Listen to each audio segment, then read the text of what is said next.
Yoga təlimçisi İlhamə Şirinova tərəfindən təşkil olunan 12-ci Sevgi və Sülh festivalı Omar Atçılıq klubunda uğurla baş tutub. Festivalda müxtəlif yaş qruplarından olan insanlar iştirak edərək fərqli təlim və seminarlara qatılıblar. Bugün artıq 12-ci dəfədir biz bu festivalı keçirdirik və buna görə də çox xoşbəxtəm. Hər dəfə fərqli bir məkan seçirik. Bu dəfə gözəl bir yerdə, gözəl təbiəti olan Omar Atçılıqda toplaşmışıq və festivalımızı burada keçirdirik. Festivalın məqsədi insanları bir araya gətirmək, sağlam həyat tərzi və insanlara xoş bir gün yaşatmaqdır. Burada yoga, meditasiya, nəfəs texnikaları və müxtəlif maraqlı proqramlar keçir. Mən özüm atları çox sevirəm və düşünürəm ki, təbiəti və heyvanlara yaxın olmaq insanların özünü daha yaxşı hiss etməsinə kömək edir. Bizim bir neçə təlimçilərimiz var və xarici vətəndaşlar olan var idi. İngiltərədən bir gözəl müəllimimiz var idi və yerli müəllimlər. Və bugün mən çox xoşbəxtəm. Həqiqətən də hər dəfə gələn adamları mən eyni hər festivalda görəndə sevinirəm. Bu o deməkdir ki, biz nahaq yerə iş görmürük və arzum odur ki, xəbərləri izləyəsiniz, bizim elanlara baxasınız və bizimlə olasınız.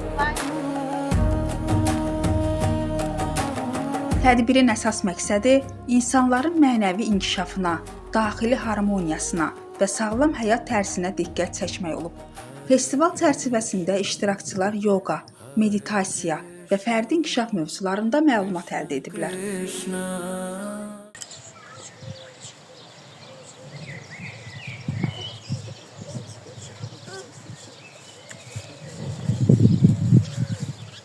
Локти можно чуть-чуть опустить вниз, как будто поставили на шкаф.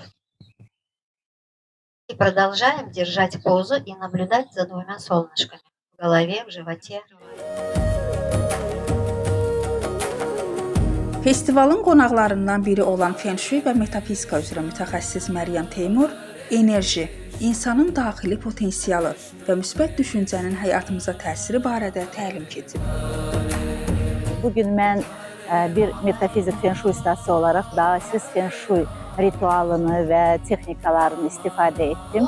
Bu, bədənimizdə olan 5 elementi balanslaşdırır, yin-yang bir bərabərlikdə oyanış edir və bunu hamısını keçirdiyi niyyətlərimizə, yüksəliş üçün məqsədlərimizə.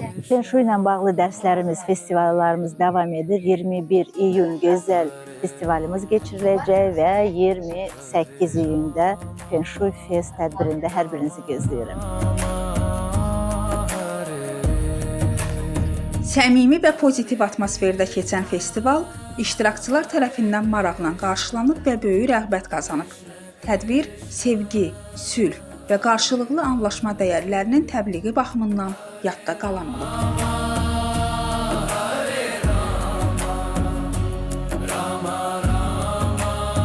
Hüsniyyə Salmanova, Samir Əliyev, Bugün TV.